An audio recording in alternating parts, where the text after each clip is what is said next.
जय गजानन भाविकांनो. श्री गुरु गजानन सेवा महाराजांचे दिव्यानुभव या भागात मी सौ पूनम विठ्ठल ठाकरे तुमचं मनातून मनापासून मनापर्यंत मनपूर्वक या ठिकाणी सहर्ष स्वागत करते. चला तर मग आज पाहूया सौ भाग्यश्री जयंत नायक नागपूर या माऊलीचा अनुभव. अनुभवाचं शब्दांकन आहे श्रीमान जयंत वेलणकर सर. अनुभवाचे बोल आहेत, नजर त्यांची भक्तांवर. जय गजानन. समर्थ सद्गुरु गजानन महाराजांची उपासना दर एकादशीला होत असते. तुम्ही येऊ शकता असा निरोप 8 वर्षांपूर्वी मला मिळाला तेव्हा मला आश्चर्यही वाटलं आणि आनंदही झाला. आश्चर्य यासाठी की गजानन महाराज उपासना हे शब्द आज जरी आपल्या बऱ्यापैकी परिचयाचे झाले असले तरी 8-9 वर्षांपूर्वी स्वतंत्रपणे गजानन महाराजांचीच उपासना ही संकल्पना भक्तांना तेवढी परिचयाची नव्हती. आणि आनंद यासाठी की मुळात आतमध्ये जी गजानन महाराजांची भक्ती होती तिला नव्याने उभारी मिळणार होती. माझी उपासना सुरू झाली.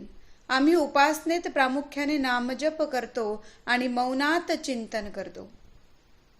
महाराजांशी संवाद साधण्याचा प्रयत्न करतो. उपासकांच्या चर्चेत कुणी भक्त एकदा बोलले, महाराजांशी संवाद साधण्याचा प्रयत्न करावा. कधी महाराज आपल्याला संकेत देतात. संवेदनशील मनाला ते निश्चितच लाभदायी ठरतात. या कल्पनेने माझ्या मनाला आनंद झाला आणि माझं मन महाराजांविषयीच्या विचारात रंगून गेलं. आपल्याला महाराज कधी संकेत देतील का या विचारात रंगून महाराजांच्या फोटोसमोर पूजेला बसले की पूजेत आनंद मिळू लागला. अशात चातुर्मास नामजपात दर गुरुवारी घरी काही गुरु भगिनी एकत्र येऊन नामस्मरणही होऊ लागलं. साधारण वर्षापूर्वींची गोष्ट असेल. मला पूजेत महाराज खूप काळजीत आहेत असा भास होऊ लागला. मी पण त्यामुळे थोडी चिंतित झाले.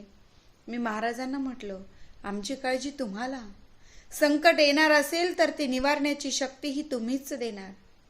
काही दिवस मध्ये गेलेत आणि महाराजांनी स्पष्ट संकेत दिला, त्याच्या टेस्ट करून घ्यायला हव्यात.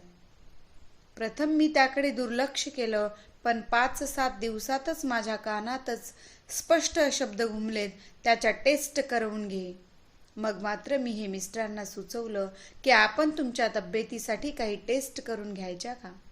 त्यावर त्यांनी म्हणलं, उडवून लावलं. म्हणाले, मी एकदम फिट आहे. छान सायकलिंग चालू आहे, फिरायला जातो आहे, गॅरेजमध्ये काम करतोय. मला काय धड भरलीये, कशाला करायच्या टेस्ट, विनाकारण खर्च. माझ्या मिस्टरांचं 4 व्हीलर साठी गॅरेज आहे. गॅरेज ते स्वतः सांभाळतात. त्याचं नाव जयंत नायक आणि मी सौभाग्यश्री नायक. टेस्टसाठी जायचं तर गॅरेज बंद ठेवावे लागणार. खंडित विद्युत पुरवठा वगैरे कारणास्तव बुधवार योग्य. टेस्ट करायच्या न करायच्या यात काही दिवस गेलेत. त्यात मिस्टरांचा वाढदिवस आला. घरात फार आग्रह होता म्हणून वाढदिवसासाठी केक आणला. त्याच संध्याकाळी देवासमोर दिवा लावताना महाराजांनी स्पष्ट संकेत दिला, अगं केक बिक काय कापत बसलीस, त्याच्या टेस्ट करवून घे, ते जास्त महत्वाचं आहे. मग मात्र मी घाबरले आणि जयंतला म्हटलं, मी आत्तापर्यंत बोलले नाही पण आज सांगते, तुमच्या टेस्ट करवून घे, हे मला गजानन महाराज सुचवतायत. हे ऐकून मात्र जयंतलाही धस्त झालं. त्यांचाही महाराजांवर विश्वास आहेच. म्हणून तर ते गेल्या काही वर्षांपासून कोणी सुचवल्यामुळे तब्येतीसाठी नियमित गजानन विजयचा 13वा अध्याय वाचत आले आहेत.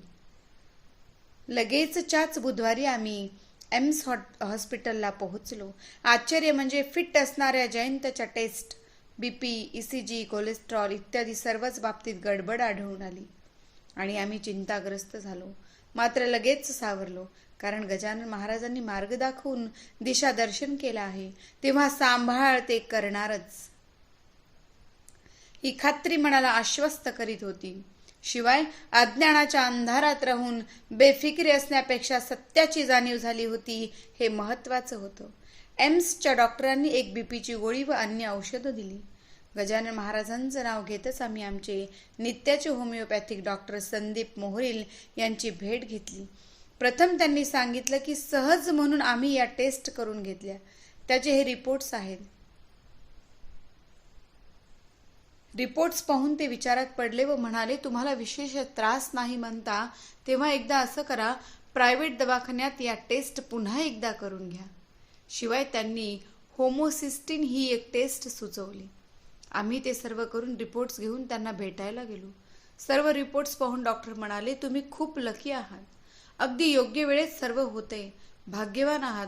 थोडा वेळ झाला असता तर heart attack, brain stroke, paralysis काहीही होऊ शकलं असतं. आपण जी जास्तीची टेस्ट केली ती या सर्वांचा शोध घेण्यासाठीच. त्यांनी 15-15 दिवसांनी चेकअपसाठी येण्याचा सल्ला दिला. जयंतना गॅरेजचं काम करायचं, परंतु सध्या बाकी गोष्टींवर मर्यादा असू द्या असा सल्ला दिला आणि पुढील ढोका टळावा यासाठी औषधं सुरू केली. या दरम्यान अजून एक संकेत जणू महाराजांनी दिला. आम्ही दर एकादशीला वेलणकर काकांकडे उपासनेला जातो. तिथे मला महाराजांच्या फोटोत डाव्या भागाला सुजल्यासारखं काही भास होऊ लागला. मी घरी येऊन जयंताने माझ्या मुलीला श्रेयाला डाव्या बाजूची काळजी घ्या असं आपलं काळजीपोटी सांगितलं. काही महिन्यातच एक दिवस मिस्टर गॅरेजमधून लवकर घरी आलेत. ते म्हणालेत, मला डाव्या भागात हार्निया आहे आणि डॉक्टरांनी त्याचं ऑपरेशन करावं लागेल असा सल्ला दिला आहे. अर्थातच हार्नियाचं ऑपरेशनही पार पडलं. महाराजांच्या कृपेने सगळं व्यवस्थित झालं. त्या दिवशी आम्ही डॉक्टरांच्या कॅबिनमध्ये होतो. ते आग्रहाने विचारू लागले, अशा केसमध्ये सहसा ऑपरेशनची वेळ आली की ते नंतरच समजतं. तब्येतीत बिघाड झाला आहे, पण तोपर्यंत उशीर झालेला असतो. आपण फारसं काही करू शकत नाही. तुम्ही मात्र योग्य वेळेत, काहीही लक्षणं नसताना हे सर्व साधलं कसं?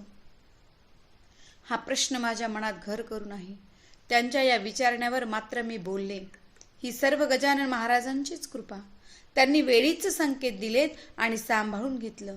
डॉक्टर, तुम्ही आमच्यासाठी देव आहात. डॉक्टराच्या दवाखान्यात गजानन महाराजांची सुंदर मूर्ती आहे.